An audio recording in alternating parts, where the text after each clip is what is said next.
सपनों का भारत, जहां ग्राम स्वराज की स्थापना के लिए अंतिम व्यक्ति तक न्याय के साथ विकास पहुंचने के लिए बापू ने जो सपना आज़ादी से पहले देश के समग्र विकास के लिए देखा, आज 75 साल के बाद भी पंचायतों की स्थिति वैसे ही दयनीय है।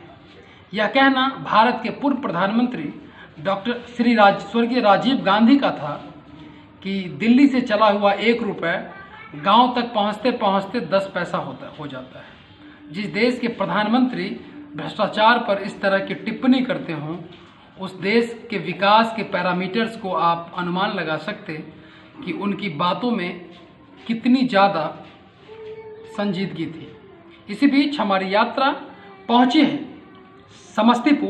समस्तीपुर के रोसड़ा प्रखंड में हम हैं। रोसड़ा प्रखंड में ग्राम पंचायत राज चकथात पश्चिम, जहां एक दूरदर्शी, एक समाजसेवी और अपने जीवन में कई मामलों में अपनी सामाजिक दायित्व और अपनी सामाजिक जिम्मेदारियों का निर्वहन करने के बाद एक राजनीतिक कार्यकर्ता की भूमिका में आए तो ज़रूर हैं, लेकिन मन में कहीं ना कहीं विकास ही विकास दिख रहा है और अपने क्षेत्र के लोगों को समथिंग बैक टू सोसाइटी करने का ही इरादा है। सबसे पहले सर, आपका कार्यक्रम में स्वागत है जी। आप हमें ये बताइए कि आप अपने जीवन के लगभग अंतिम दौर में ही चल रहे हैं। 55 साल के बाद लगभग अंतिम दौर ही कहा जाता है। ऐसा क्या लगा कि एक सामाजिक कार्यकर्ता की भूमिका और सामाजिक जिम्मेदारी का निर्वहन एक सामाजिक कार्यकर्ता की भूमिका में कम लग रहा था? आपने राजनीतिक कार्यकर्ता की भूमिका में चुनाव में आकर अपने विशेषाधिकार को लेते हुए समथिंग बैक टू सोसाइटी करने का प्रयास किया। क्या सोचकर आप राजनीति में आए? आपने भी स्वर्गीय राजीव गांधी जी की बातों को रखा है। जिस समय राजीव गांधी जी प्रधानमंत्री हुआ करते थे, उस समय मैं कांग्रेस का कार्यकर्ता हुआ करता था और 87 उपचुनाव जब रोसड़ा में हुआ था तो उस उपचुनाव का सारा मैनेजमेंट रोसड़ा का मैं खुद किया था। और राजीव गांधी जी ने त्रिस्तरीय पंचायत की स्थापना की और जनता को सीधा पैसा भेज करके मैंने अपना विकास करने का रूपरेखा उन्होंने तैयार किया। और गांधी जी के सपना का जो स्वराज का सपना था, गांव तक के जाने का स्वराज का सपना था, वो सपना आज भी अधूरा है। पिताजी के मरने के बाद हम बाहर रहते थे, दरभंगा में मेरा कर्म क्षेत्र है। यहाँ आने के बाद मैं देखा जो राजीव गांधी जी ने जो सपना देखा था, एक वार्ड मेंबर, पंचायत सेवक, मुखिया सबको बांट के अधिकार दिया था, बांट के हिस्सेदारी विकास करने का हिस्सेदारी दिया था, लेकिन देखा जो कि मेरे समाज को वो हिस्सा या हक नहीं मिल रहा है। इसलिए उसके विरोध में मैं कुछ कहना चाहा, बोलना चाहा या वर्तमान मुखिया के यहाँ भी इस बात को रखा जो ये काम होना चाहिए, लेकिन वो लोग इस पर ध्यान नहीं दिए। तो वो कौन सी मुख्य बातें हैं जो आपके आने के बाद प्राथमिकता के आधार पर आप उस 5 कामों को सबसे पहले करेंगे जो आज तक आपके पंचायत में इससे पहले कोई भी जनप्रतिनिधि नहीं कर पाए? वो 5 कामों का जिक्र करें। पहला काम तो है जो हम दरभंगा से आए थे 4 साल पहले आम सभा में, जिस समय नीरज बबलू विधायक हुआ करते थे, रामचंद्र पासवान जी, स्वर्गीय रामचंद्र पासवान जी सांसद हुआ करते थे। उन लोगों से हमारी बातचीत हुई तो मैंने कहा जो आप लोग तो नेता बन गए, हम आपकी सेवा करते हैं, तो आप हमारे समाज में भी कुछ दीजिए। तो नीरज जी बोले जो क्या चाहिए बोलिए आप। तो हम कहे जो गाँव में एक हम पार्क की व्यवस्था करना चाहते हैं जो बच्चे उसमें खेल सकें। तो उन्होंने कहा जो अब हम लोग का कार्य का विश्लेषण बढ़ चुका है, आप मनरेगा के द्वारा मिट्टी भराई का काम कर लीजिए, फिर हम लोगों को बुलाइएगा तो हम लोग आकर के वहाँ जिस हिसाब का वहाँ सिचुएशन रहेगा, स्थल रहेगा, उस हिसाब से वहाँ मैं स्थल पर घोषणा कर दूंगा। लेकिन मैं कहते अभी मैं आपको उस स्पॉट पर ले जाऊंगा जहाँ के लिए मैं दरभंगा से यहाँ बार बार आया, अपने जनप्रतिनिधि के यहाँ अपनी बातों को भिजवाया, संवाद दिया, लेकिन वो कार्य आज भी अधूरा है। और दूसरा बात हमने कहा जो कि श्मशान भूमि का रास्ता बनाने के लिए, श्मशान भूमि का रास्ता सरकार की योजना में शामिल है, जो वहाँ पर बैठने का जगह देना है, पानी पीने की सुविधा देना है, लेकिन वो रास्ता नहीं बनता है, लेकिन बांध के 25 में सोलिंग होता है। तो अब मेरा ये गांव है, मेरी ये जन्मभूमि है, जब मेरे जन्मभूमि का अधिकार नहीं मिलेगा तो फिर मैं चुप कैसे बैठूंगा।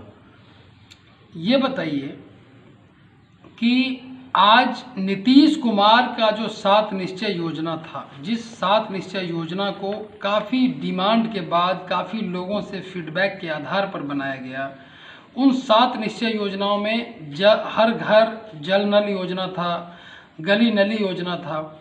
आप अपने पंचायत में 2016 में ये योजना शुरू हुई थी, अभी तक क्या देख रहे हैं? कुछ हुआ काम, या किस तरीके से, क्या यह यहाँ भी संगठित लूट का भागीदार बन गया यह पंचायत?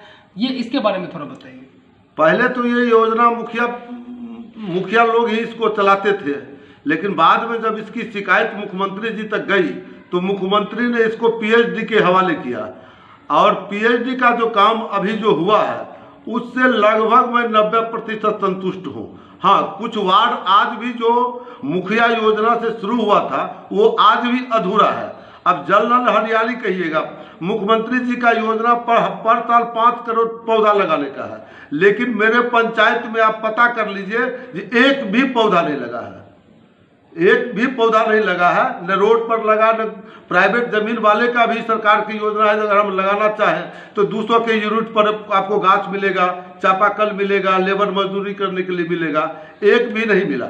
हम अभी आ रहे थे, रास्ते में कई खराब रोड हमें मिले। क्या आपका जो ये गांव है ये विकास से काफ़ी दूर क्यों है? क्या जो जनप्रतिनिधि हैं वो इस जगह को इंटरेस्ट नहीं लेते, या फिर ऐसी कौन सी बात है जिस वजह से विकास इतना पीछे चल रहा है आपके गांव में? अभी वर्तमान में पिछले लोकसभा रामचंद्र जी के मरने के बाद उपचुनाव हुआ था, तो हम लोगों ने अपने समाज के तरफ से उस वोट का बहिष्कार किया था, जो रोड नहीं तो वोट नहीं। और उसके तहत आज तक पत्राचार हो, ऑफिस जाने की बात हो, लगातार प्रयास के बाद 14 में महेश्वर हजारी जी ने जो योजना दिया था, आज तक वो योजना पूरा नहीं हुआ है, लेकिन कोई जनप्रतिनिधि इसके खिलाफ आवाज आज तक नहीं उठाया है। वर्तमान मुखिया भी, और उससे वर्तमान मुखिया के घर तक जाने का आज भी रास्ता नहीं है, लेकिन किसी लोगों ने आवाज नहीं उठाया। हम यहाँ से राजनीति से कोसों दूर दरभंगा में रहते थे, यहाँ आए तो लोगों ने कहा कि भैया गांव के रोड नहीं है, इस पर कुछ आप हम कहते इसका वोट बहिष्कार करो। कई बार अखबारों में भी खबर छपी है कि सहियार गांव जो है वहाँ रोड अच्छे नहीं है, कई जनप्रतिनिधि को कहा गया, कई बार आप लोगों ने कई तरह के मूवमेंट्स को चलाए, ओवरऑल उसके बाद कुछ हुआ क्यों नहीं अभी तक? अभी भी 14 में जो योजना चालू हुआ, 15 में उस योजना को पूरा करना था। अभी वर्तमान में हम 1 महीना पहले महेश्वर हजारी विधानसभा के उपाध्यक्ष महोदय से मैंने इस बात को रखा, जो सर आपने जो योजना अपने सांसद काल में जो दिया था, जिसकी कार्य समाप्ति की तिथि 15 तक ही करना था, लेकिन योजना आज तक पूरा ही नहीं हुआ, तो इसकी कार्य समाप्ति कब मानी जाएगी? तो उन्होंने कहा कि उस सबका सारा फेस आप लिख के दीजिए, हम विधानसभा में उस चीज को देखेंगे, लेकिन आज भी वो अधूरा है। आप आए होइएगा, देखे होइएगा जो तरक्की हमारी तरक्की। सर, अगर विधानसभाई विकास का पैमाना होता तो फिर ग्राम पंचायतों की ये दुर्दशा थोड़े होती, और पंचायतों का मुखिया का चुनाव थोड़े सरकार को करवाना पड़ता, फिर विधायक जी और सांसद जी सब कुछ कर दिए होते। 790 सांसदों में तो कई सांसदों ने अपने एक गाँव जो गोद लिया उसको तो काम कर नहीं पाए, फिर ये क्या यहाँ ग्राउंड जीरो पे काम करेंगे? खैर, ये तो समस्याएं हैं। मैं ये जानना चाह रहा था कि महात्मा गांधी के नाम पर ग्राम पंचायतों में नरेगा और मनरेगा जैसी कई योजनाओं का शिलान्यास हुआ, कई योजनाएं काम किए, उन योजनाओं में व्याप्त भ्रष्टाचार और कई तरह की अराजकता भी देखी गई। आप अपने लीडरशिप में जब आप आएंगे तो कैसे आप इन सब योजनाओं में अकाउंटेबिलिटी और ट्रांसपेरेंसी लाएंगे? अभी वर्तमान में तो मनरेगा में लूट का कारण का कुछ, इसका सरकार को भी मैं इस मामले में दोषी मानता हूँ, इसलिए कि मजदूरों का उचित मजदूरी नहीं है उसमें, तो जहाँ उचित मजदूरी नहीं मिलेगा तो भ्रष्टाचार तो होगा ही। और इसके कारण क्या होता है, जितने भी मुखिया लोग मनरेगा के नाम पर जॉब कार्ड तो बनवाते हैं वो मजदूर के नाम पर, लेकिन काम होता है जेसीबी और ट्रैक्टर से, और उसके एवज में क्या होता है, जो जॉब कार्ड होल्डर होते हैं उनको 100-200 रुपया दे दिया जाता है और औंठा लगा लिया जाता है। वो लोग पूछते हैं चलो मुफ्त में जो ही पैसा चला आया तो चला आया। इसके लिए सरकार को माने गहन चिंतन करना होगा जो मनरेगा योजना सफल कैसे चले।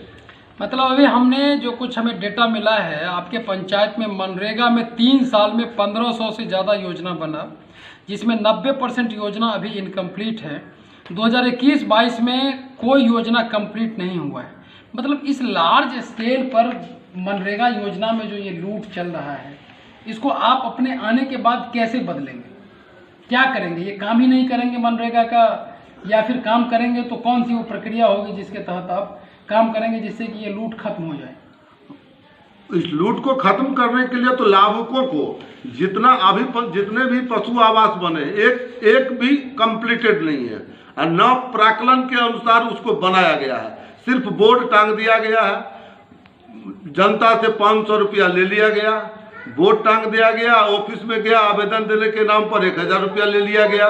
तो हमारी योजना है जो हम उन तक, और सरकार की भी योजना अब बन गई है जो अब सरकार ब्लॉक वाइज एक एजेंसी नियुक्त करने के लिए जा रही है जो सामान का सप्लाई, जैसे ईंटा है, बालू है, गिट्टी है, ये सब वो एजेंसी के द्वारा लेना है, अपने मन से उसको नहीं लेना है, उसको माने उसी एजेंसी से लेना है। माने और मनरेगा में जो ठेकेदारी होती है, क्या आप अपने रीजन में ठेकेदारी करेंगे या ठेकेदारी नहीं करेंगे? जब हमें सहियाट डी के समूचे ग्रामीणों ने मुझे सर्वसम्मत से मुखिया पत्नी, मेरी पत्नी को मुखिया प्रत्याशी के रूप में चुना, उसी समय मैंने यह घोषणा कर दिया जो मुखिया का ठेकेदारी हम नहीं करेंगे। यहाँ के जो जिस वार्ड के जो लोग हैं वहाँ एक कमेटी बना के वार्ड वाइज जो कमेटी है वो वार्ड के लोग उस काम को देखेंगे और करेंगे। हम कोई काम ठेकेदारी मुखिया का नहीं करेंगे, मुखिया योजना का नहीं करेंगे। ये मैंने भगवती स्थान में संकल्प ले चुका हूँ। ये बहुत इनोवेटिव आइडियाज़ हैं। आधी आबादी जिसमें महिलाओं का कंट्रीब्यूशन लगभग आधे के आसपास है, आपके पंचायत में भी लगभग 10 से 12 हज़ार आबादी है, तो महिलाओं का 50% आबादी होगा। आधी आबादी के लिए आपके पास क्या ब्लूप्रिंट है? क्या सोच रहे हैं? महिलाओं को कैसे रोजगार या स्वरोजगार से जोड़ा जाएगा? कैसे उनके जीवन में बदलाव आएंगे? कैसे वो उनके जीवन में विकास होगा? इसके लिए सरकार की भी कई योजनाएं हैं जी, लेकिन जनप्रतिनिधि उस पर ध्यान नहीं देते हैं। हम नारी शक्ति केंद्र की स्थापना करेंगे, हम लघु कुटीर उद्योग की स्थापना करा के महिलाओं को स्वरोजगार देने का काम करेंगे।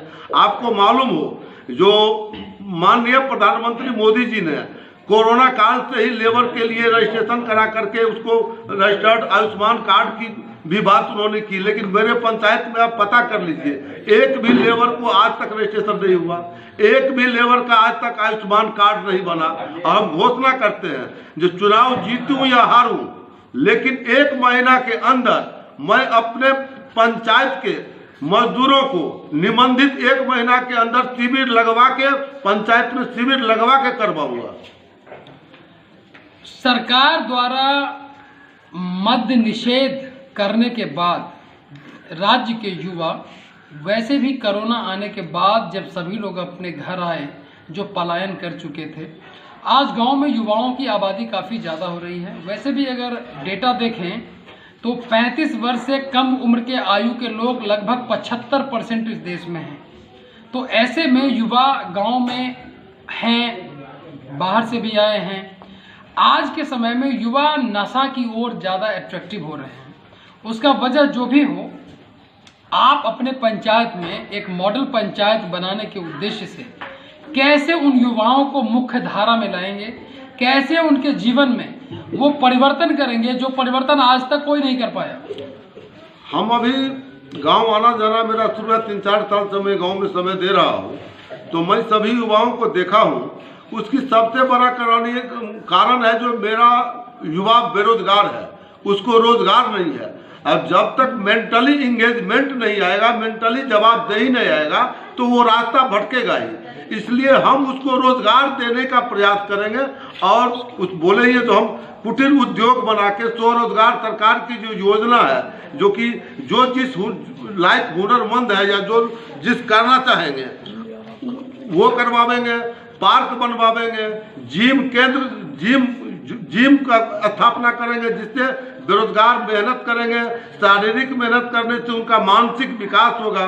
इस तरह की कई योजनाएं मेरे दिमाग में है और उस पर मैं काम करूंगा।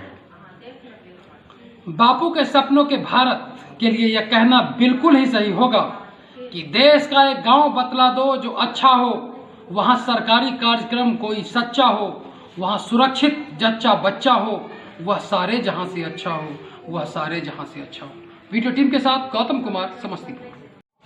जी, मैं जनता से अपील करूंगा, जो जब आपके बच्चे बीमार पड़ते हैं और आप किसी डॉक्टर के यहाँ जाते हैं तो आप जात नहीं देखते हैं मेरे बच्चों का कौन इलाज करेगा, उस डॉक्टर के पास जाते हैं। आप जब कोई कोर्ट जाते हैं तो आप वकील के यहाँ जाते हैं तो आप वकील का जात नहीं देखते हैं, कौन वकील आपका मतलब केस जिताएगा उसके यहाँ जाते हैं। तो हम भी सब दिन बाहर रह के विकास का काम किए हैं और विकास ही मेरा मकसद है। इसी उद्देश्य से मैं आया हूँ। अभी मैं देख रहा हूँ जो फिर युवाओं के बीच शराब बांटा जा रहा है, पैसा बांटा जा रहा है, लेकिन हम युवाओं से अपील करेंगे जो क्षणिक लाभ में मत आओ। और हम नीलम देवी हमारी प्रत्याशी है और टेम्पू छाप मेरा 4 नंबर क्रमांक पर टेम्पू छाप मेरा पहचान है। मैं आपसे अपील करना चाहता हूं कि एक बार आप मौका दें, मैं पंचायत को आदर्श पंचायत के रूप में बनाने का हर तक प्रयास करूंगा।